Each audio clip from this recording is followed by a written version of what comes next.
Alright guys, so I know I am very late to this party, but I was just not feeling too well, so I couldn't film this. So I'm feeling a little bit better, so I decided to finally unbox the brand new OnePlus 7 Pro and check it out for myself.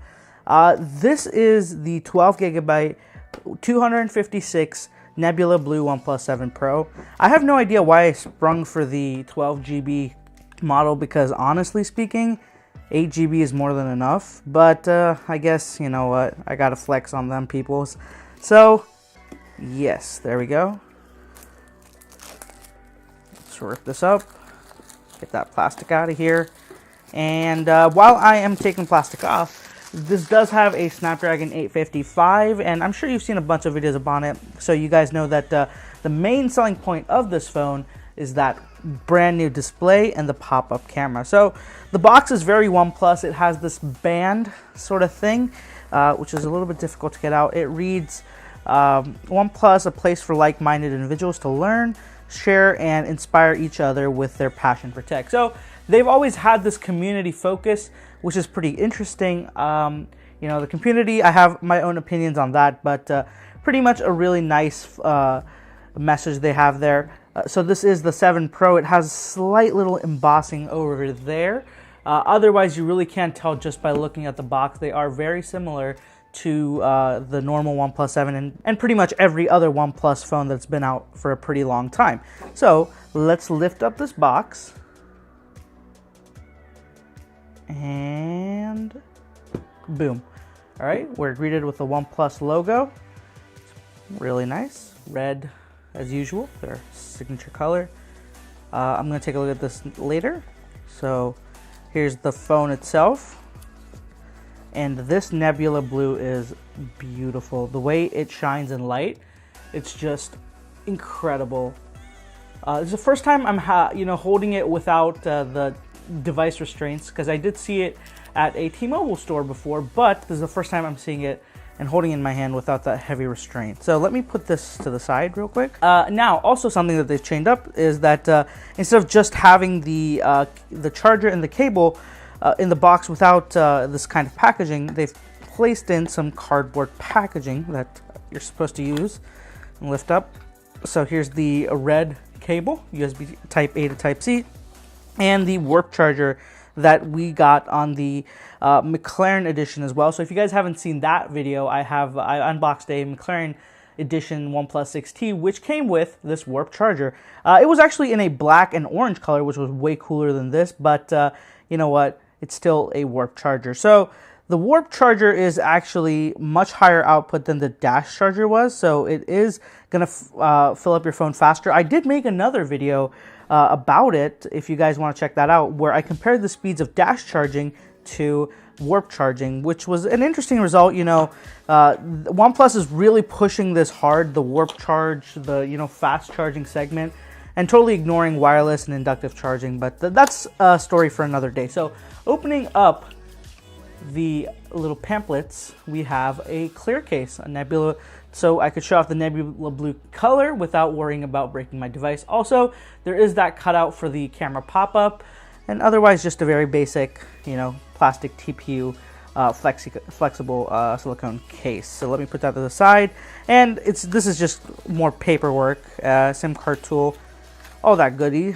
Let me put that to the side, and the invitation letter. So I'm actually not sure if this is the same as the invitation letter from last time. Let me read that. So, friend, let me be the first to welcome you. Yes, this is the same letter that we got with the 6T, and it's a nice little message. It's a little bit of a personal touch. You don't see any other companies where they do this. It's generally just a phone and a box. That's about it. There's no personal touches from the CEO or the leaders of the company. This is a really nice touch. I like it, and I kind of hope more people follow that trend. So let me look at the phone. So there's obviously the plastic covering with Never Settle. So let me just open this up. There we go. It all comes off, and wow, look at that Nebula Blue. So this is the first time I'm seeing it, as I said, in my own hands without the device restraint. So I'm just going to pull off this plastic as well. No idea why OnePlus includes it, but they do. So There's that. Oh, look at that. That is amazing. It looks so good.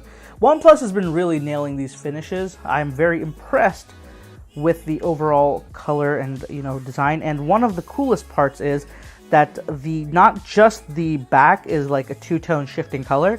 Even the frame of the phone, it starts off lighter blue at the bottom and then goes and becomes black, like a darker blue at the top. It's not completely black, but it is a much darker blue. Let me see if the camera will focus so you guys can see. It is blue when you look at it in the right light, but it does also look black when there is a different shade of light on it. So nice blue to dark blue transition. Looks really nice. So SIM card tool at the bottom, USB Type-C, your speaker hole, and this does have dual speakers as well. So let me quickly set this up and give you guys a first impression on what I think about the brand new OnePlus. All right guys, so I just finished setting up my brand new OnePlus 6T, and I've used a couple things here and there just to kind of get a feel for it, and my initial impressions are, number one, this phone is extremely top heavy. So like when you're holding it from the bottom, as you usually do with phones like this, it feels like it's about to fall out of the hand, like from the other side, because of how heavy it is.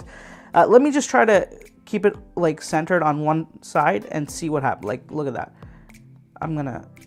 Look at that. It's just, it really wants to fall towards the top. It's just that top heavy.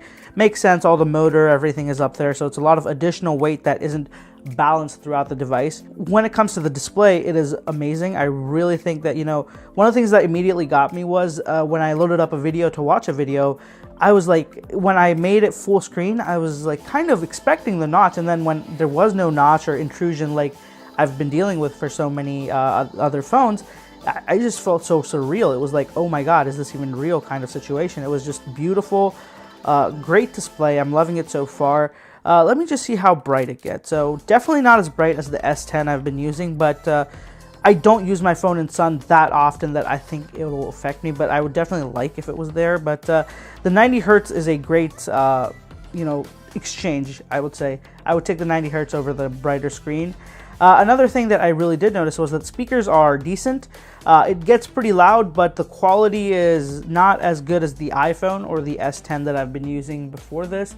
And overall, as I said, the weight and the size is pretty big, so it will take some getting used to. Another issue I found is right here, you guys see the power button, but the volume alert slider is right next to it. So naturally, for some reason, not for some reason, my thumb lands on the alert slider, and I keep trying to press the alert slider, and then I realize it's ridged. So when I hit that, I'm like, oh no, I need to go lower. So I don't know why they didn't separate a little bit, or at least switch around the orientation, because from what I've seen with other people as well, they seem to find that this is where the tip of your thumb kind of naturally rests to unlock the phone. So that's there. And what else? So the fingerprint scanner is way faster. Just look at that. So immediately, you touch it and it does work way better than it did on the 6T. I'm very impressed with that. The 6T was pretty slow for me. Never opened this quickly, and I'm glad that this is way, way better improved. And the area of the sensor is bigger too, so I feel a little bit more comfortable because I can place my finger anywhere around it and it does unlock. The last thing I'm going to show off is obviously that pop-up camera. So this is probably the coolest party trick of this phone, and that is this pop-up camera. So let me just show it to you guys. Look at that. That's so cool. So it does pop out of the phone. If the camera would focus, of course. So watch that. Focuses, and then you guys can see that it pops out. You can take a photo, and that's about it. If you switch back, it automatically retracts and goes into the phone. There's also a really cool fall detection. So if, say, your phone is right here and I drop it, so let me see if I can get focus on this. So ready, set. So the phone, it automatically retracted in. I'm sorry the camera didn't focus, but yes, that's the thing. So it says that free fall detected, and would you like to open the front camera again? So it was pretty quick. By the time it opened up into my hand, it did by the time it landed in my hand, I did see that the camera closed down. So pretty nice, great features. My initial impression on this phone is it feels futuristic, it looks really nice, the design is really cool, the price I think is just right, and it's going to be interesting to use this phone, and especially coming right from the S10. I'm still going to continue using Android. I'm not switching back to iPhone just yet. but it's going to be interesting to see what the experience compares from One UI over to Oxygen OS. It'll be interesting to see finally if I prefer the features or the lighter skin, because both of them otherwise are pretty much, you know, from what I've seen performance-wise, doing pretty well. Only time will tell what goes on, and OnePlus has been pretty good with updates, so it's nothing I'm too worried about. So, and that's a wrap for this one, guys. Thank you so much for watching, and if you haven't already, please feel free to check out my social media links down in the description below. I post a lot of behind-the-scenes stuff, so you guys can follow along as I take on these projects and these cool new phones all the time. Thank you so much for watching, guys, and I'll catch you in the next one.